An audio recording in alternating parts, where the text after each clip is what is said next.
கழிவுகள் மறுசுழற்சி திட்டங்களுக்கு ஒத்துழைக்காத 5 கடைகளுக்கு எதிராக நடவடிக்கை எடுத்த மூணார் கிராம பஞ்சாயத்து.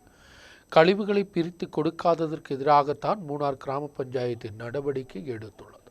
கழிவுகள் மறுசுழற்சிக்காக பஞ்சாயத்து ஏராளமான திட்டங்கள் நடைமுறைப்படுத்தும் போது அதனுடன் ஒத்துழைக்காத மூணார் டவுனில் ஒரு பிரிவு வியாபார நிலையங்கள் செயல்பட்டு வருகிறது. இது கழிவுகள் மறுசுழற்சிக்கு மிகப்பெரிய துயரமாகவும் மாறுகிறது. கழிவுகளை பிரித்து கொடுக்காததற்கு எதிராகத்தான், கழிவுகளை ஒன்றிணைந்து கொடுத்ததின் பாகமாகத்தான் மூணார் கிராம பஞ்சாயத்து 5 நிலையங்களுக்கு எதிராக நடவடிக்கை எடுத்தது. Mahalakshmi tea stall, Muthoot Fincorp, Uma bakery, Kalaivani tea stall, கில்கால் லாட்ஜ் போன்ற இடங்களுக்கு எதிராகத்தான் நடவடிக்கை.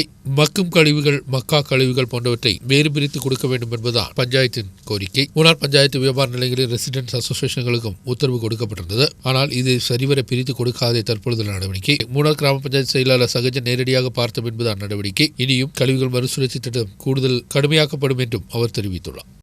മൂന്നാർ ഗ്രാമപഞ്ചായത്ത് പ്രതിദിനം ഏതാണ്ട് 10 ടൺ മാലിന്യങ്ങൾ മൂന്നാർ ടൗണിൽ നിന്നും പരിസരങ്ങളിൽ നിന്ന് ശേഖരിക്കുന്നുണ്ട്. വളരെ ദൗർഭാഗ്യമെന്ന് പറയട്ടെ, ഭൂരിഭാഗം വ്യാപാര സ്ഥാപനങ്ങളിൽ നിന്നും കൂട്ടിക്കലർന്ന മാലിന്യമാണ് നമുക്ക് ലഭിക്കുന്നത്. ഭക്ഷണ മാലിന്യം, അതോടൊപ്പം തന്നെ പ്ലാസ്റ്റിക്, പേപ്പർ, മറ്റെല്ലാവിധ സാധനങ്ങളും കൂട്ടിക്കലർത്തി നിക്ഷേപിച്ചിരിക്കുകയാണ്. ഇന്ന് നടത്തിയ പരിശോധനയിൽ നിരവധി സ്ഥാപനങ്ങളാണ് ഇത്തരത്തിൽ കുറ്റം ആവർത്തിക്കുന്നത് കണ്ട് നിരവധിയായ സമയങ്ങളിൽ കൊടുത്തിട്ടുള്ള വാണിങ്ങുകളും മുന്നറിയിപ്പുകളും ഒന്നും പാലിക്കാതെ ഇപ്പോഴും കൂട്ടിക്കലർത്തി നിക്ഷേപിച്ച സ്ഥാപനങ്ങൾക്ക് പരിശോധിച്ചെന്ന് നടപടിയെടുത്തിട്ടുണ്ട്. ഒന്ന് മഹാലക്ഷ്മി ടീ സ്റ്റാൾ മൂന്നാർ ടൗണിലുള്ളത്, മറ്റൊന്ന് മുത്തൂറ്റ് എന്ന് പറയുന്ന ധനകാര്യ സ്ഥാപനം, ഉമാ ബേക്കറി, അതോടൊപ്പം തന്നെ Kalaivani tea stall, Gilgal lodge, ഈ 5 സ്ഥാപനങ്ങൾക്ക് അവർ മാലിന്യങ്ങളെല്ലാം കൂട്ടിക്കലർത്തി നിക്ഷേപിച്ചത് ശ്രദ്ധയപ്പെട്ടിട്ടുണ്ട്. പോയി നേരിട്ട് പരിശോധിച്ചിട്ടുണ്ട്. സെക്രട്ടറിയും അസിസ്റ്റന്റ് സെക്രട്ടറിയും ഉൾപ്പെടെയുള്ളവർ നേരിട്ട് പരിശോധിച്ച് ബോധ്യപ്പെട്ടതാണ്.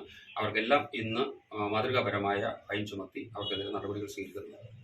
News bureau Munnar.